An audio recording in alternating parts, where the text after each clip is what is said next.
Hey everyone, it's Jessie G here. Welcome back to my channel. Welcome to today's episode. This is episode 22. This is also the last and final part to the true crime series. I did try to find the last one, but I just couldn't find a good one right off the top of my head.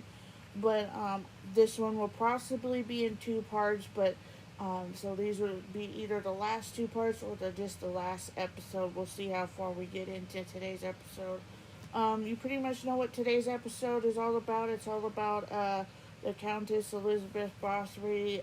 She was a 1570s serial killer of her day. I'm going to talk about her case and about everything more in depth. But before I get into today's episode, you guys saw three things that flashed across your screen. It was a disclaimer and two warnings. I'm going to go ahead and read out those warnings and the disclaimer again, and we'll get into today's episode. Copyright disclaimer under Section 107 of the Copyright Act 1976. Allowance is made for fair use for purposes such as criticism, comment, news reporting, scholarship, and research. Fair use is a use permitted by copyright statute that might otherwise be interfering.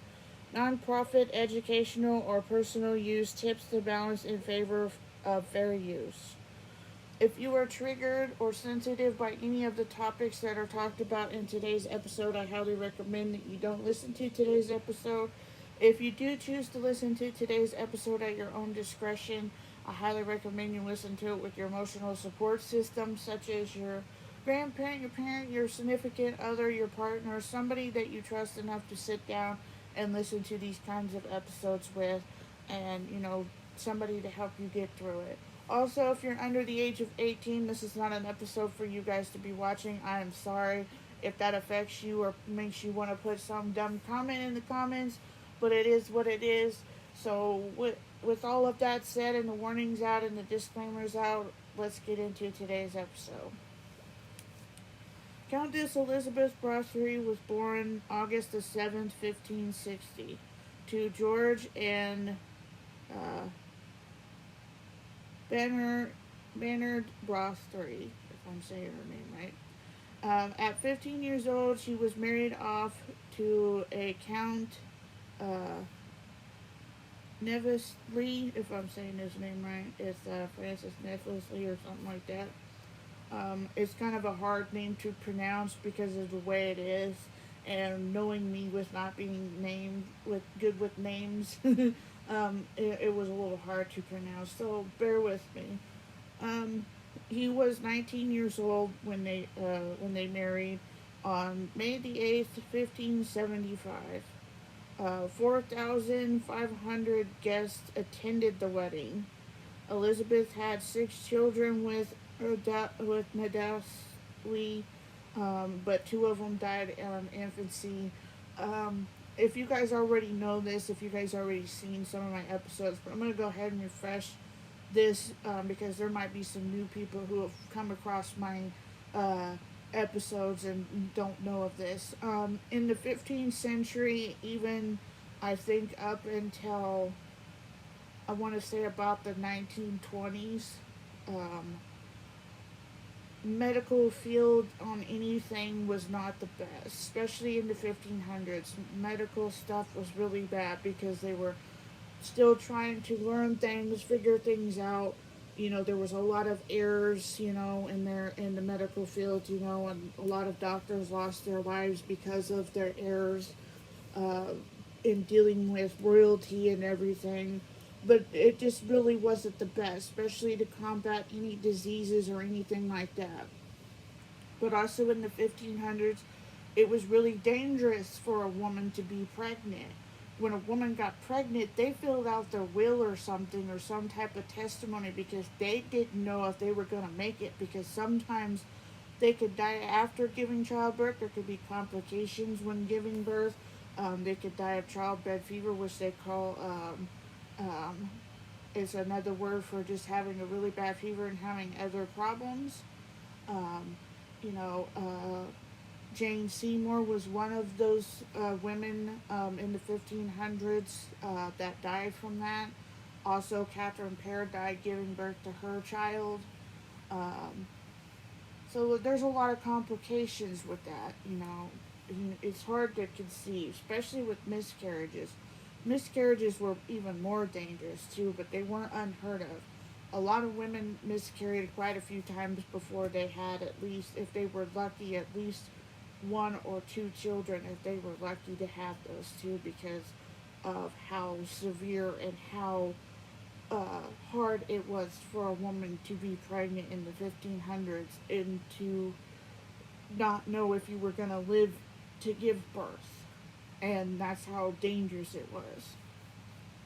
So that's a little bit of background for you.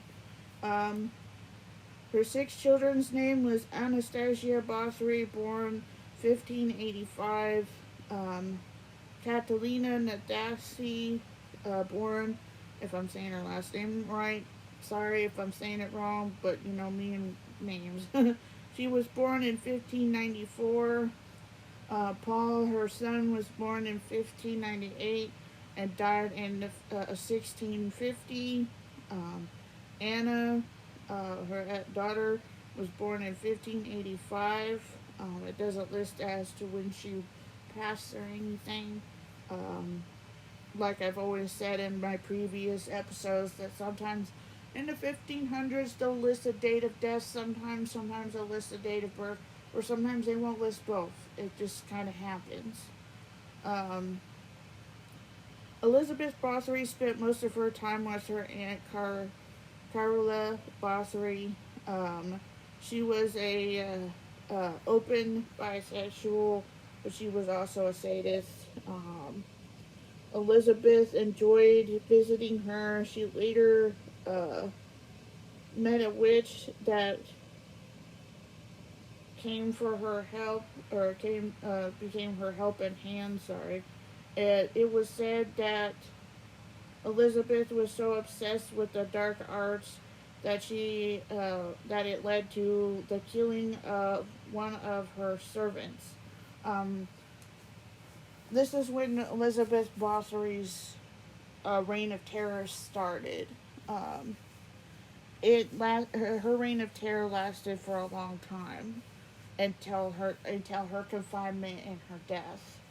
Um, Her first killing. This was I'm not really sure if this was actually accurate, but this was the story that was told by, I think, some of the servants that worked underneath Bathory in the Bathory house or castle, I should say. Um, it was said that one of her maids was brushing her hair and accidentally pulled on it, and it made Elizabeth infuriated, and she hit her in the head pretty hard, splitting her head open, and blood landed on Elizabeth. And once she saw that, they ended up killing the maid, and she ended up using her blood to soak in, so to speak. It was pretty gruesome. Um, the rumors escalated about Elizabeth's crimes um, as the years went on of her doing what she did. Rumors started escalating. People started speculating something wasn't right. People started thinking that something was going on that shouldn't have been going on, because there was children missing, there was women missing, and it wasn't really good. Um, on December the 30th, 1610, she was arrested along with her four accomplices, who were tortured and burned in. I think three of them were tortured and burned into stake. I'm not really sure exactly what happened to the other one, and I'm not really sure if her brother Stephen Bathory was part of it. I don't know that for 100%. I tried to look that up to see if he was involved, but I don't think he was. I don't know. I'm not 100% with that. But I know three of her servants that were her helping hand, they were tortured and burned into stake. Um, she was not given a trial for her crimes. Um, they didn't, because of the extent and the horrible events that unfolded her crimes, and because they were so brutal, and because of some of the rumors of her doing what she did. Um, she was walled in her castle, and her castle became her prison. Um, her prison in January the 25th, 1611, which was a couple of days after her arrest, a couple of weeks or so after her arrest. Elizabeth died on August the 21st, 1614, at the age of 54. Okay. There was many things said about Elizabeth Bathory. Um, one of her children, it was said that one of her children was a love child, that it wasn't her husband's child, that it was a child of somebody else. She had um, I don't want to say a fling with, but having an affair with. His name was Louis Bendy. Um, the daughter was named Anastasia Bathory. That's why her last name was Bathory and not something else, because she hid the fact that she was a child of somebody else.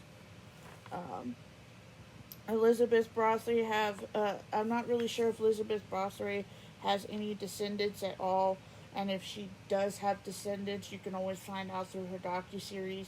I'm not going to say the names of those descendants because I'm pretty sure they get enough scrutiny for what their past ancestors did as it is, and they're trying to make their peace with it, and I'm just going to leave it at that.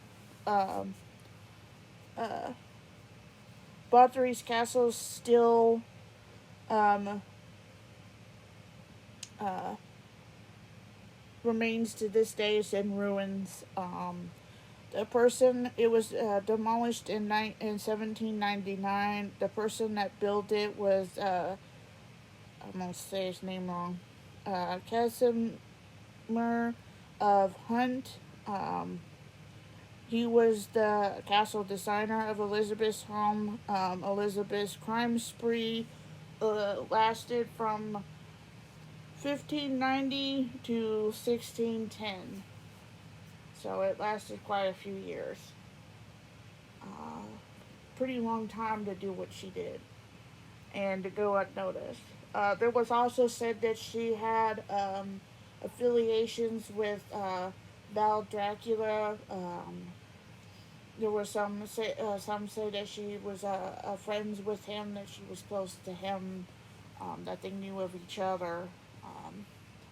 I don't know if that's particularly real or if that's just something that was just spin because of the way she was, because she was another one like he was. I don't know.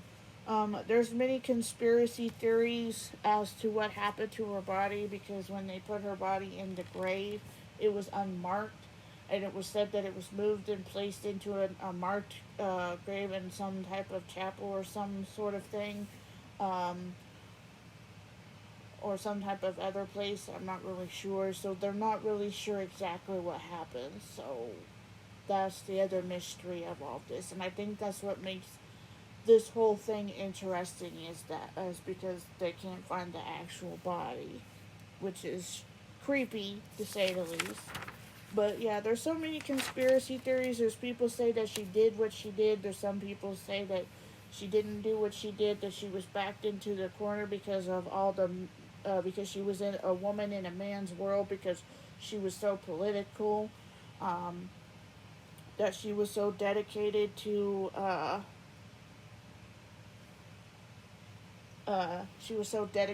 her people and to her world. You know, her husband was a war. I want to say a warlord, so to speak. He fought in a lot of wars, and I think that's what ultimately made him pass away, because of the incident. He did pass away in an early age. So, yeah, that was weird. Stephen Bathory died on the 25th of July, 1605. He was tried by basically the King of the United Kingdom, or whoever that did trials back in the 1500s or 1600s. It was he died about Elizabeth Tudor the of England died 1603, so it was about 3 years after the Queen of England passed, and it passed to James the First of Scots. So around this time, James the First of Scots, which was Mary Scott's son, um, had ascended to the throne and been on the throne for about 3 years, 2 years, something like that. So that's a little bit of an interesting fact. Um, there was many movies made about Elizabeth Bathory. There was many docuseries that were made about her. There was many conspiracy theories that were spent about her. There's museums that hold some of the arts and some of the photographs and some of the things that were found inside Bathory's home. Um, there's so many stories that I'm pretty sure tour guides tell.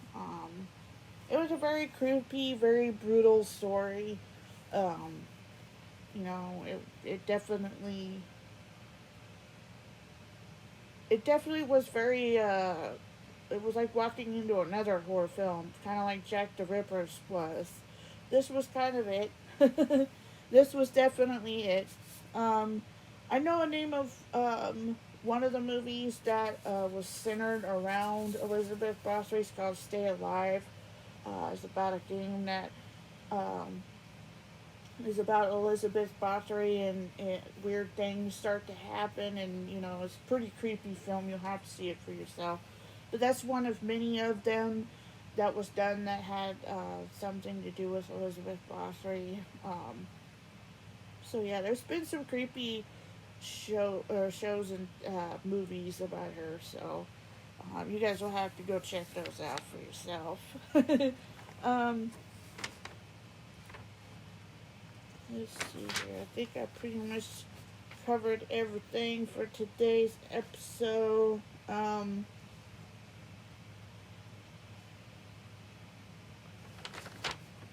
Yeah, she was very twisted, very individual. There was a docu series that I was watching. They were kind of going into the reasons as to why Bathory did it. Some people may have thought that she might have had an iron deficiency problem. Some people think that it was a mental thing that drove her to it, or an obsession that drove her to do what she did. Like I said, there's so many people that speculate about it, so I thought I would put that in there. But anyways, I hope you guys got a lot out of today's episode. This is also the last and final one. The next one I'll probably be reminiscing about some of that good episodes that I've done for Jessie's Hangout, because uh, we're going to celebrate doing 22 episodes already and being as far into it as I am, and just kind of reminiscing on some of the episodes, because a lot of episodes um, were things that I was going through and things that were interesting me. So it's kind of cool to just kind of go back and reminisce on some of those episodes. But anyways, if you haven't hit the red subscribe button yet, hit that red subscribe button and that notification bell so you'll be notified as to when I upload videos in the future. Also, don't forget to go check out my other episodes, my other kind of episodes that I've done. I did the Chanel Watts case, Jack the Ripper, Lizzie Borton, and this one, so go check that out. On my second old channel, Jessie's Reviews and Podcasts, there's episodes 1 through 8 there. I did do two true crime episodes. I did The Keepers, and I did the Cecil Hotel, which was the Lisa Lamb case. And I also recently did an update of The Keepers on this channel, so you guys should really go check that out as well. Also, you guys should go check out my historical series that I did as well on this channel. You guys should check that out. Also, don't forget to follow me on all of my social medias. They're listed under in the description box under this video. I hope you guys have an awesome afternoon, day or night or morning, wherever you are watching this from, and I will catch you guys in my next episode. Later.